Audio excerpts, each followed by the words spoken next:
कमाल है, संजीव ने तो हमें बताया ही नहीं कि उसकी पसंद इतनी अच्छी है। भाई चोपड़ा, हमें ताज्जुब इस बात का हो रहा है कि इतने दिन हो गए तुमने हमें बताया नहीं कि रितु और संजीव एक दूसरे को पसंद करते हैं। संजीव की खुशी के आगे हमारी कोई खुशी नहीं है। हमारी तो कोई औलाद है नहीं, वही हमारे लिए सब कुछ है। और चोपड़ा, तुम तो जानते हो ये सब कुछ संजीव का तो है, मैं तो सिर्फ एक केयर टेकर हूं। बड़े भैया की वसीयत के मुताबिक एक बार संजीव शादी कर ले तो सारी जायदाद उसकी हो जाएगी और मैं ये जिम्मेदारी से चिंता मुक्त हो जाऊंगा। Hi uncle. Hi aunty. Hello बेटा। ओ हाय रितु। हाय। भाई किसकी शादी की बात चल रही थी? तुम्हारी और किसकी? व्हाट?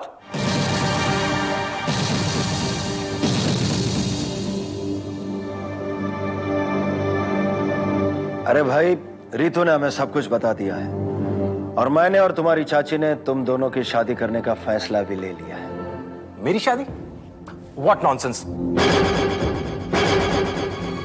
आप अच्छी तरह जानते हैं कि मैं शादी करके अपनी आजादी का गला नहीं घोट सकता। संजीव, ये तुम क्या कह रहे हो? तुम्ही तो कहा था कि तुम मुझसे प्यार करते हो। वो तो मैं हर लड़की से कहता हूं। देखो रितु, प्यार करना एक अलग बात है और शादी करना एक अलग बात है। संजीव, कान खोलकर सुन लो, अगर तुम रितु से शादी नहीं करोगे तो इस प्रॉपर्टी में से तुम्हें एक फूटी कौड़ी तक नहीं मिलेगी। अंकल, ये प्रॉपर्टी भी मेरी है और ये जिंदगी भी मेरी है, जिसका फैसला आप करना चाहते हैं। और अपनी दौलत और अपनी प्रॉपर्टी, अपनी आजादी किस तरह हासिल करनी है मैं बहुत अच्छी तरह जानता हूं।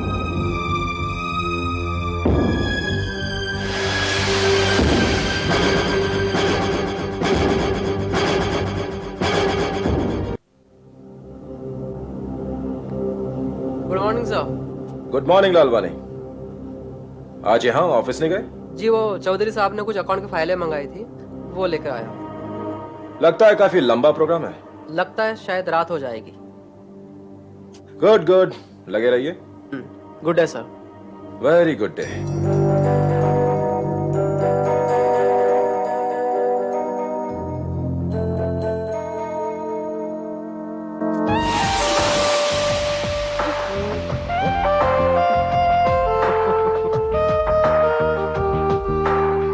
वैसे तुम बड़े कमीने हो। वहाँ मेरे पति तुम्हारे चाचा के साथ अकाउंट सेटल कर रहे हैं और यहाँ तुम मेरे साथ ऐश कर रहे हो। यही तो जिंदगी है स्वीटहार्ट। और मेरा बूढ़ा चाचा चाहता है कि मैं अपनी जिंदगी के ऐशो आराम शादी की सूली पर चढ़ा दूं। No never. डार्लिंग, शादी तो तुम्हें करनी पड़ेगी, वरना तुम्हारे डैड की वसीयत के मुताबिक तुम्हें एक फूटी कौड़ी भी नहीं मिलेगी। मिलेगी, जरूर मिलेगी शीला, लेकिन उसके लिए मुझे कोई और रास्ता तलाश करना पड़ेगा। जाने दीजिए चौधरी साहब, मैं तो इस बात को भूल चुका हूं और धीरे धीरे रितु भी भूल जाएगी। साहब, अभी अभी कोई लेटर डालकर गया है। लेटर इस वक्त? जी सर।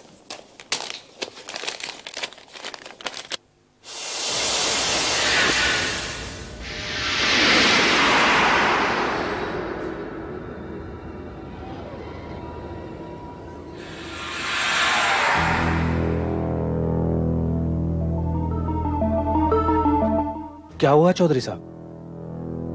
पढ़ो। रंजीत चौधरी, आज से उल्टी गिनती शुरू कर दो। तुम्हारी जिंदगी और मौत में सिर्फ 5 दिन का फासला रह गया है। आज से 5वां दिन तुम्हारी जिंदगी का आखिरी दिन होगा। हे भगवान, किसने भेजा और किसने लिखा है ये?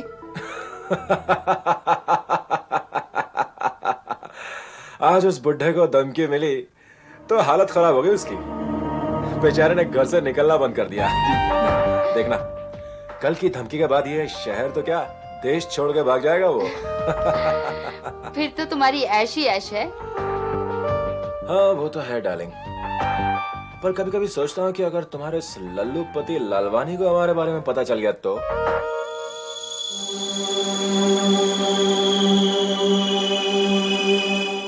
आप लोग जानते हैं कि आज मैंने ये मीटिंग यहां घर पर क्यों बुलाई है? उन धमकियों की वजह से मेरी धर्मपत्नी कुछ ज्यादा ही परेशान हो गई है, डर गई है। इसने तो मेरा बाहर जाना भी बंद करवा दिया है। लेकिन मैं ये नहीं चाहता कि उन धमकियों का असर मेरे बिजनेस पर पड़े।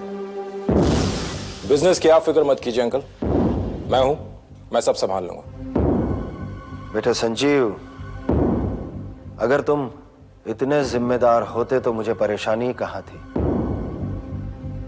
देखिए, आप संजीव को एक मौका देकर तो देखिए। मुझे पूरा यकीन है कि वो बहुत जल्दी हैंडल कर पाएगा। लेकिन अनुराधा, ये क्या हुआ?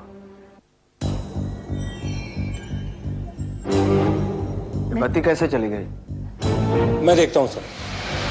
मैं टॉर्च लेकर आती हूँ। जल्दी से ले आओ।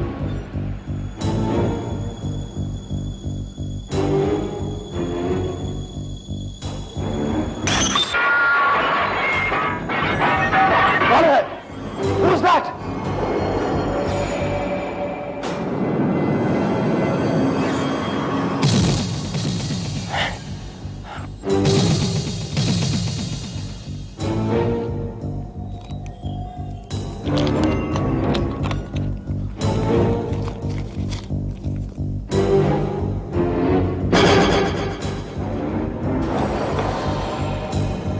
रंजीत चौधरी, आज से उल्टी गिनती शुरू कर दो। तुम्हारी जिंदगी और मौत में सिर्फ 2 दिन का फासला रह गया है।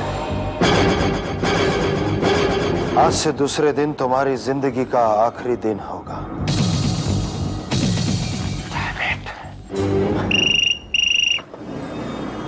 Hello, you rascal! अरे फोन पर क्या धमकी देते हो? हिम्मत है तो सामने आओ ना। मुझे दीजिए ना, मुझे दीजिए। हेलो हेलो, कौन है आप? आपको जितना पैसा चाहिए उतना लीजिए, मगर मेरी पति की जान को छोड़ दीजिए प्लीज। मैं आपके हाथ जोड़ती हूँ। हेलो हेलो,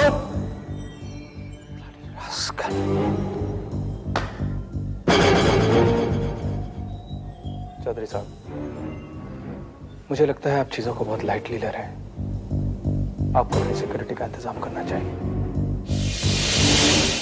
मैं तो कहता हूं अंकल, आप ये शहर ही छोड़ के चले जाइए। मतलब कि कुछ दिन के लिए कहीं गायब हो जाइए। ये साहब ठीक कह रहे थे, कुछ दिनों के लिए आप अंडरग्राउंड हो जाइए।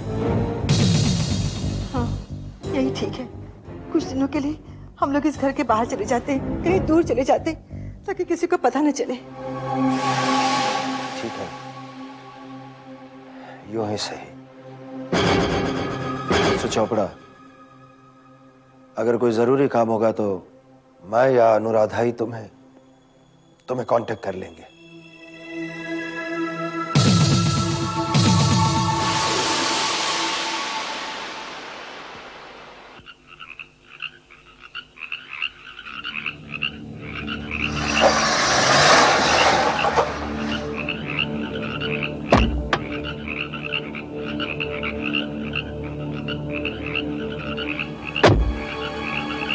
नमस्ते चोपड़ा साहब। नमस्ते भाभी जी। आइए बैठिए। चलिए।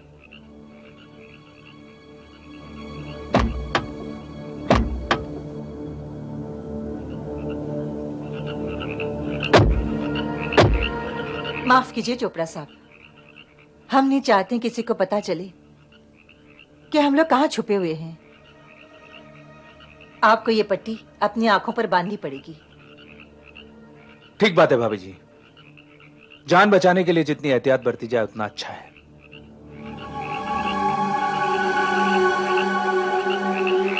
चलिए।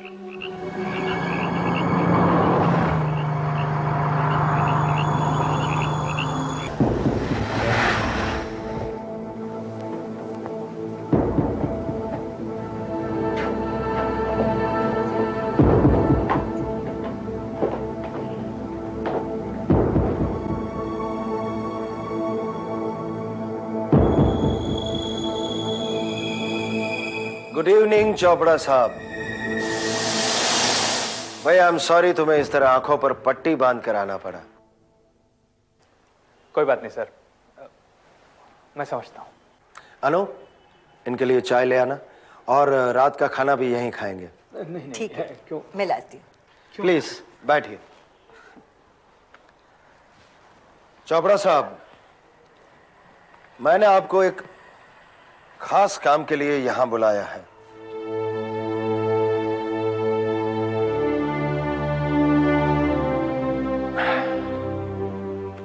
उस दिन मैंने लालवानी के साथ सारा अकाउंट चेक किया है। उसने मुझे सारी डिटेल्स भी दी है, मगर मुझे ऐसा लगता है कि अकाउंट्स में कुछ गड़बड़ी है।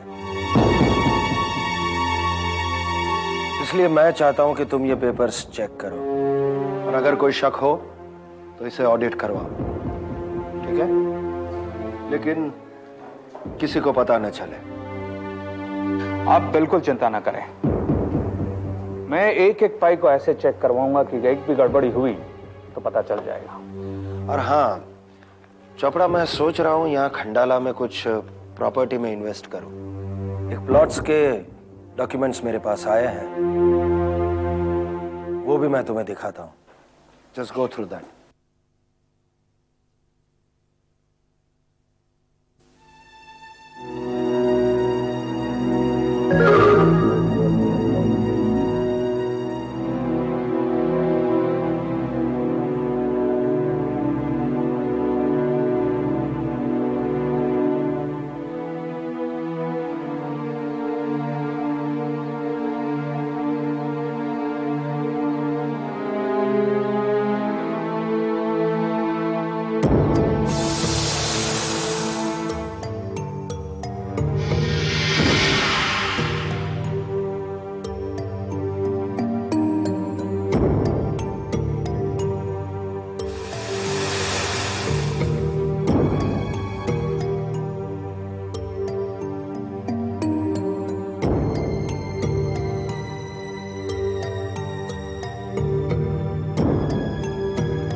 अच्छा ये बताइए, रितु बिटिया कैसी है?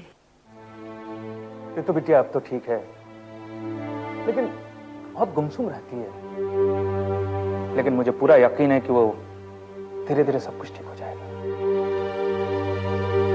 Chopra, yes sir. ये रहे वो प्रॉपर्टी के डॉक्यूमेंट्स। टाइटल क्लियर है कि नहीं वो देख लेना। और ये है पावर ऑफ अटॉर्नी संजीव के नाम। Power of attorney? चोपड़ा, मैं सोचता हूं कि अगर संजीव पे जिम्मेदारी डाली जाएगी तभी वो निभाएगा।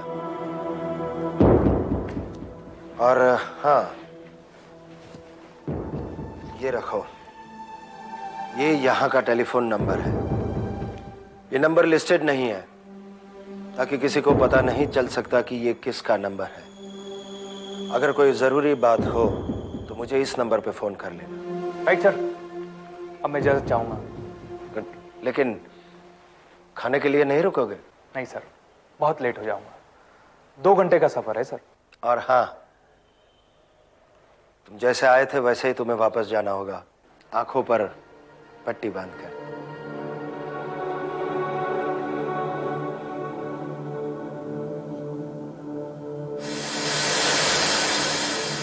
संजू साहब, आज क्या खाना बनाओ? संजू साहब, आज क्या खाना बन...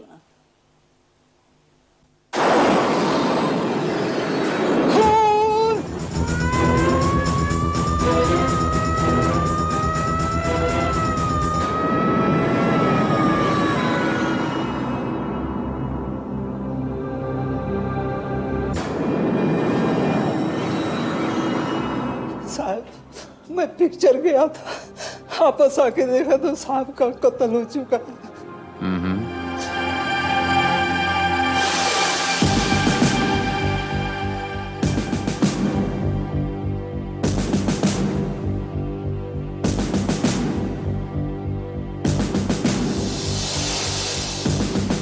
ये तो कोई लेडीज चेन लगती है, तुम्हारे साहब की तो नहीं हो सकती। ये चैन तो पहले मैंने कभी नहीं देखा साहब। श्रीवास्तव सर, पता लगा ये मैं किसका है। घर के बाकी के लोग कहाँ हैं? साहब बड़े साहब को रोज धमकियां आती थी, इसीलिए वो अंडरग्राउंड हो गए और मुझे कुछ पता नहीं साहब।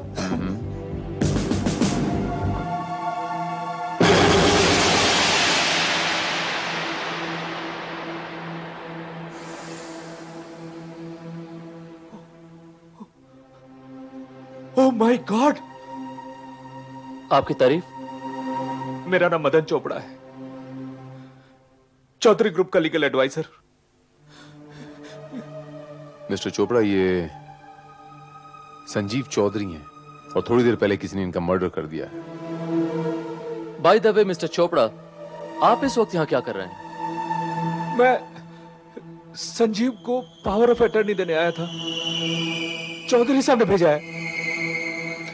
मिस्टर चोपड़ा, मिस्टर चौधरी तो अंडरग्राउंड हो गए ना, उन्हें थ्रेटनिंग के काफी फोन्स आ रहे हैं, उन्हें मिलना तो काफी मुश्किल है।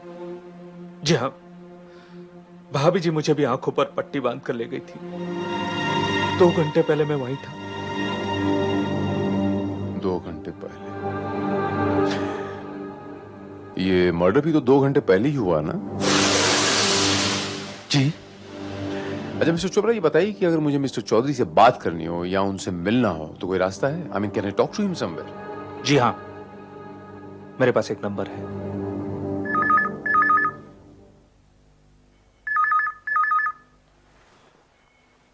हेलो। हेलो चौधरी साहब, मैं चोपड़ा बोल रहा हूँ। हाँ चोपड़ा साहब, कहिए।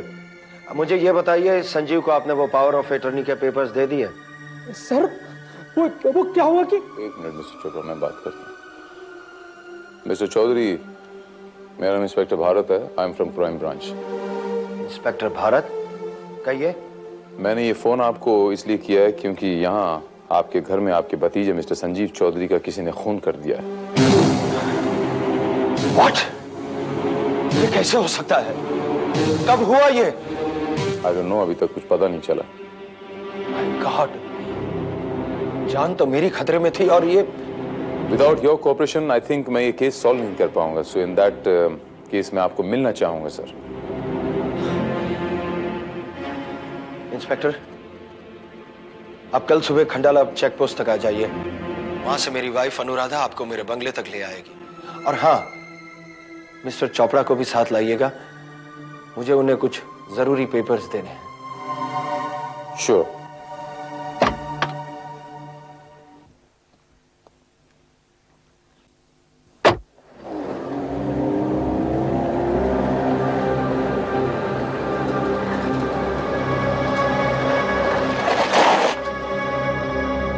नमस्ते भाभी जी। नमस्ते। चौधरी साहब कैसे हैं? उनकी तबीयत कैसी है? बस ठीक ही है। चले भाभी जी। जी, जाने से पहले आप लोगों को आंखों पर ये पट्टी बांधनी पड़ेगी। पट्टी? जी हाँ, ये मामला उनकी सिक्योरिटी का है।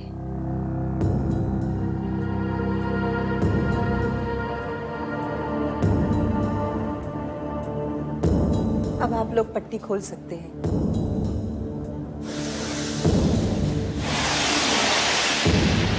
आप लोग बैठिए, मैं उन्हें बुलाती हूँ।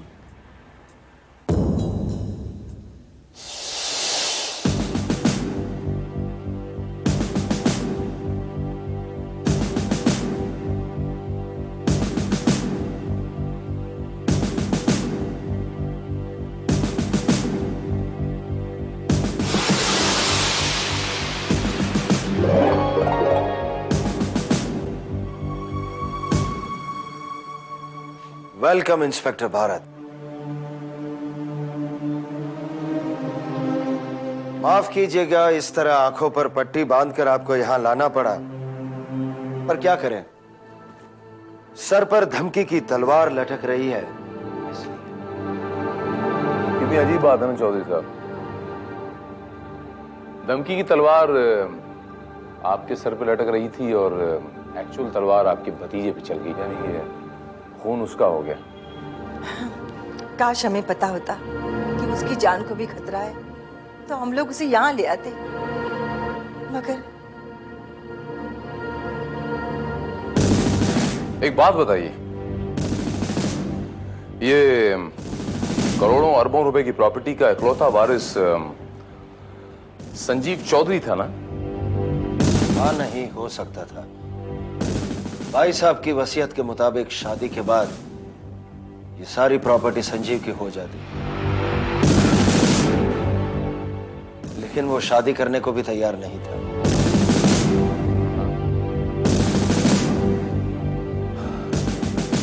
और अब जबकि संजीव चौधरी जिंदा नहीं है, तो जाहिर सी बात है इस सारी की सारी प्रॉपर्टी के इकलौते वारिस आप हो गए। आप कहना क्या चाहते हैं? संजीव हमारी औलाद की तरह था, वो हमारा भतीजा नहीं, बेटे की तरह था, और आप हम पर शक कर रहे हैं? मिस्टर चौधरी, शक करना हमारा पेशा है। दरअसल हम लोग सुराग की बारीक से बारीक फांस को शक की सुई से कुरेदते रहते हैं। आई एम सॉरी, तकलीफ होगी थोड़ी सी, लेकिन part of my job. It's all right inspector. Sanjeev के कातिल को पकड़ने के लिए अगर आप हमारे जख्मों पर नश्तर भी चलाएं तो मंजूर है हमें। Excuse me, excuse me. बोलो श्रीवास्तव। सर, हमें पता लग गया है कि वो चेन जो हमें मिली थी, वो चेन मिस्टर चौधरी के अकाउंटेंट मिस्टर देवेन लालवानी की वाइफ शीला लालवानी की है। शीला लालवानी?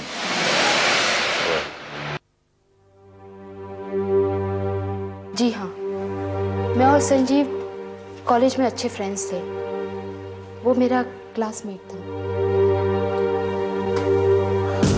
मिस्टर लालवानी, आपको शीला और संजीव की दोस्ती के बारे में पता था? जी हाँ। शीला जी, आप कल संजीव चौधरी के घर गई थी क्या, बाय एनी चांस? जी नहीं, कभी नहीं। अगर आप उसके घर नहीं गई थी तो फिर ये चेन उसके बिस्तर से बरामद कैसे हुई?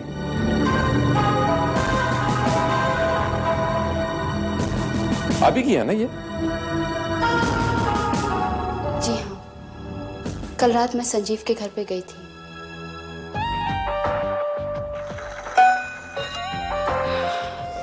8:30 बज गए, बहुत देर हो गई, अब मुझे चलना चाहिए। कम ऑन, इतनी भी क्या जल्दी है?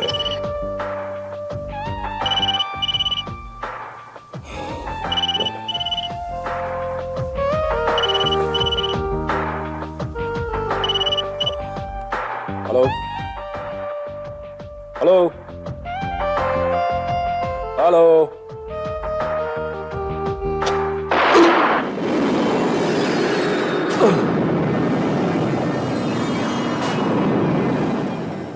संजीव की लाश देखकर मैं घबरा गई थी। संजीव की लाश के पास मेरा पाया जाना मेरी बदनामी का कारण बन सकता था, इसलिए मैं वहां से चली आई। उस वक्त आप मिस्टर लालवानी कहाँ थे? उस वक्त यानी कि 8:30 बजे मैं ऑफिस में था। काम का लोड कुछ ज्यादा था और यस, आई नो। यानी संजीव को गोली बाहर से मारी गई थी, संजीव के बंगले के सामने वाले बंगले से।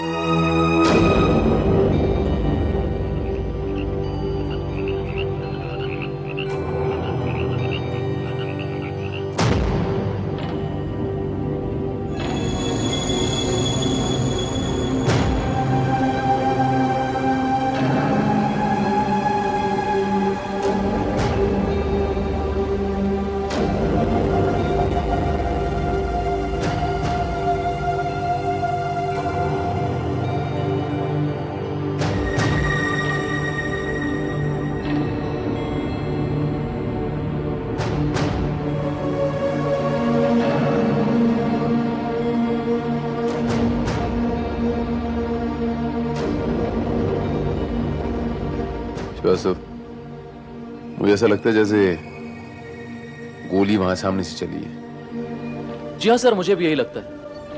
खिड़की यहां से बिल्कुल साफ नजर आ रही है।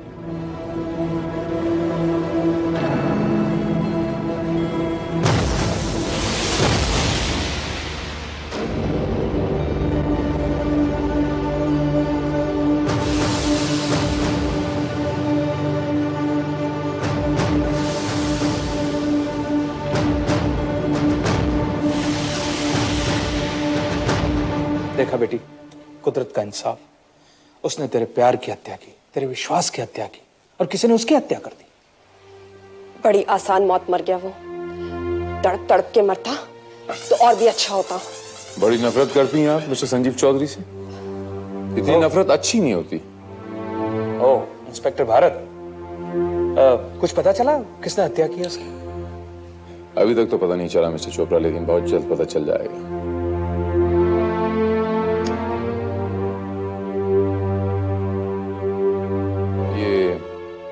सिगार बहुत पीते हैं आप मिस्टर चोपड़ा। इतनी सिगार सेहत के लिए अच्छी नहीं होती। मैं जानता हूं इंस्पेक्टर, इतनी स्मोकिंग अच्छी नहीं होती, अपने लिए भी और दूसरों के लिए भी। अब देखिए ना, उस दिन मैंने खंडाला के घर में मिस्टर चौधरी के कालीन को जला डाला। ओह, अच्छा, इसीलिए आप उस दिन चौंके थे। और देखिए ना, अजीब सी बात है, दूसरी बार जब मैं आपके साथ वहां गया तो वो जला हुआ निशान वहां था ही नहीं। और एक और अजीब बात, जब मैं भाभी जी के साथ वहां गया था तो मैं सीढ़ियां उतरा था, और दूसरी बार जब मैं आपके साथ गया तो वहां सीढ़ियां नहीं थी।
हेलो।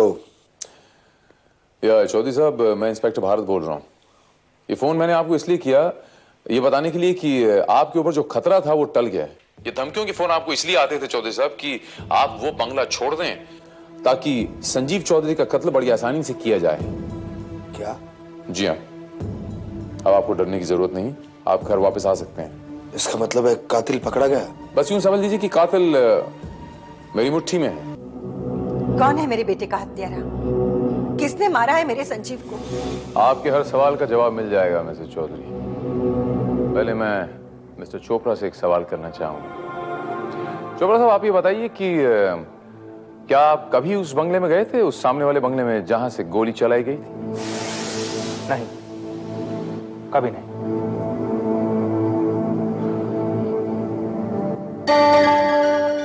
अगर आप वहां नहीं गए थे मिस्टर चोपड़ा, तो फिर ये सिगार का टुकड़ा वहां पर कैसे पहुंचा?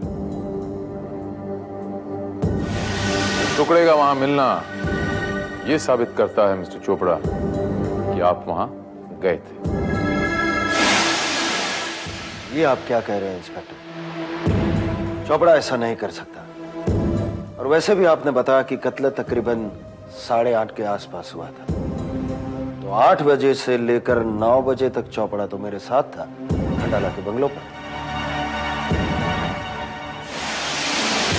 किसी के फेवर में गवाही देने का यही तो फायदा होता है चौधरी साहब, कि अपनी गवाही खुद तैयार हो जाती है। ये गवाही जानबूझकर तैयार की गई थी ताकि पुलिस गुमराह हो जाए।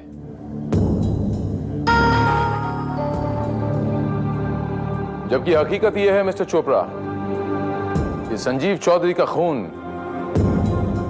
मिस्टर चौधरी ने किया है। इंस्पेक्टर, क्या बकवास कर रहे हैं आप? 8 से 9 के बीच में तो ये मेरे साथ थे। Are you sure mister Chopra? ये आपको थोड़ी देर के लिए भी छोड़ के नहीं गए थे? जी हाँ, थोड़ी देर के लिए अलग हुए थे, यानी कि अंदर गए थे, कुछ प्रॉपर्टीज के डॉक्यूमेंट्स लेने थे। There you are. I'm sorry to say, inspector, पर लगता है कि आपके दिमाग में वाकई कोई नुक्स है। आप लोगों को यकीन नहीं आता?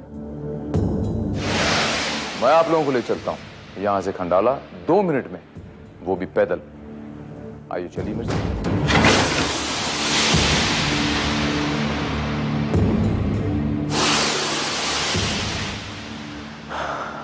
ये है वो रास्ता जो हमें 2 मिनट में खंडाला वाले बंगले तक पहुंचाएगा। आइए मेरे साथ।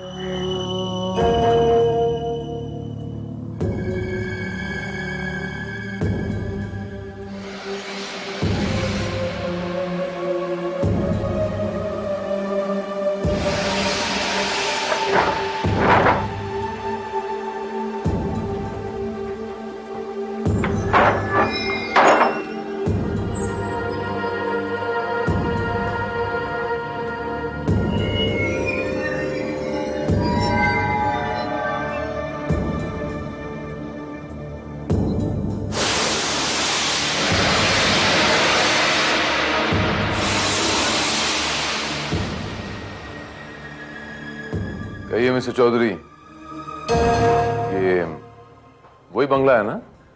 आपके खंडाला वाला बंगला? एग्जैक्टली। ये वही बंगला है इंस्पेक्टर भारत, जहां हम लोग आए थे। नहीं चोपड़ा साहब, ये वो बंगला नहीं है जहां हम आए थे। ये वो बंगला है जहां आप आए थे कत्ल वाली रात। और ये बंगला खंडाला में नहीं, बॉम्बे में है। तो इसका सबसे बड़ा सबूत कारपेट पे सिगार का ये जला हुआ निशान है।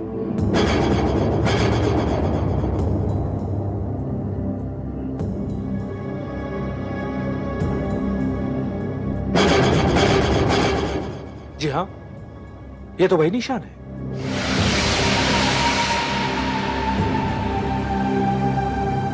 जी हाँ चोपड़ा साहब, ये वही निशान।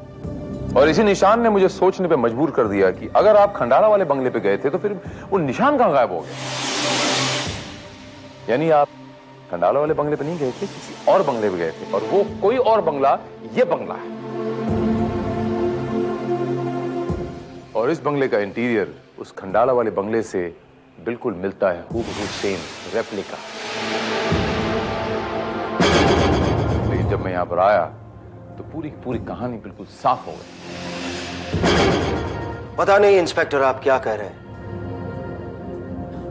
मेरी तो कुछ समझ में नहीं आ रहा। मैं आपको समझाता हूं चौधरी साहब।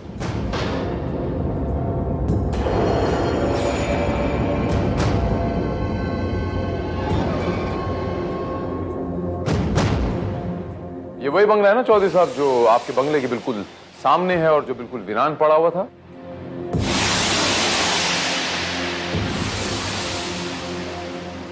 और इस बंगले को आपने उस खंडाला वाले बंगले की तरह अंदर से हूबहू वैसे डिजाइन कर दिया। यहां तक ये टेबल देखिए, इस पर ये पूरा सामान पड़ा हुआ देखिए, एग्जैक्टली द सेम।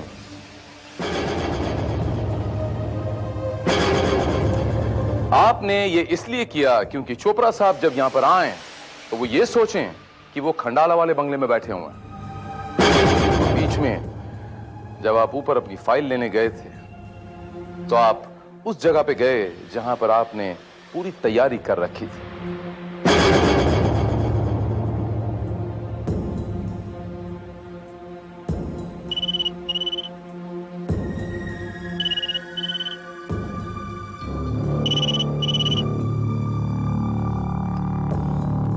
हेलो,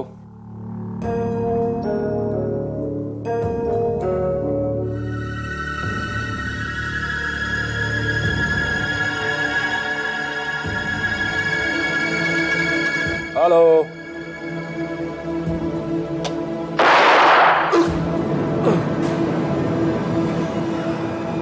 पूरे खेल में आपका साथ दिया आपकी धर्मपत्नी ने, अनुराधा देवी, जो चोपड़ा साहब को आंखों पे पट्टी बांध के 2 घंटे तक बॉम्बे शहर की सैर कराती नहीं। मैं ठीक कह रहा हूं ना अनुराधा जी? यानी आप क्या बकवास कर रहे हैं? इंस्पेक्टर, 2 बंगलों के इंटीरियर्स, अंदरूनी सजावट एक जैसी होने से यह तो साबित नहीं होता कि कत्ल मैंने किया है। चौधरी साहब, मेरा नाम इंस्पेक्टर भारत है और मैं जब कभी भी बात करता हूं तो सबूतों के बलबूते पे करता हूं। मेरे पास पक्का सबूत है, वो गन जिससे संजीव चौधरी का कत्ल हुआ और जिस पर आपके उंगलियों के निशान हैं और जो आपके इस बंगले से बरामद हुई है। श्रीवास्तव,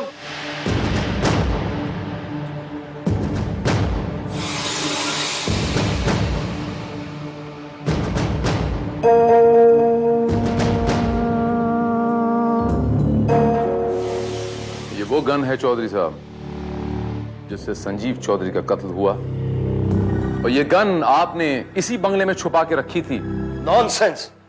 मैंने आज तक ऐसी कोई गन ही नहीं देखी। झूठ बोल रहे हैं आप mister Chaudhary, you are lying. हमारे पास और भी तरीके हैं सच उगलवाने के। ओके, ये गन आपके बंगले से बरामद हुई है, इसका मतलब ये हुआ कि ये गन आपकी है। Come on, accept it. ये गन वो नहीं है, असली गन तो मैंने खंडाला में।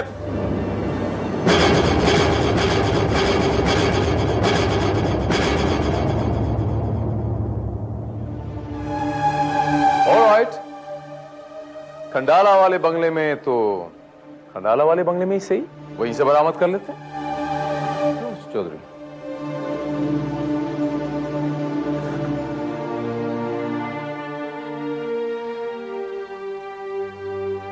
चौधरी साहब, अपने भतीजे की जान लेने की सजा तो तुम्हें कानून और अदालत यहां दे देगी, लेकिन किसी का हक छीनने की सजा तुम्हें ऊपर वाली अदालत देगी, जहां एक दिन सबको पेश होना है।